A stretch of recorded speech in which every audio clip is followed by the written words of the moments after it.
Approximately 67,000 miles. Here's the interior.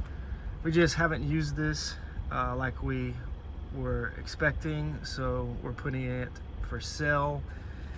Overall, everything is in good shape.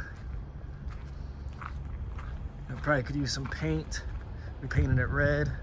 The back does have a little bit of damage, but nothing too bad. Here's the inside. We have built some shelving. Take a step back.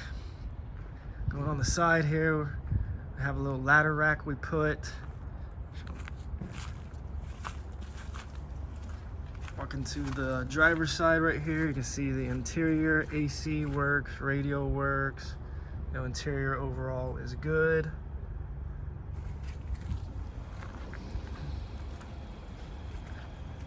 There you have it.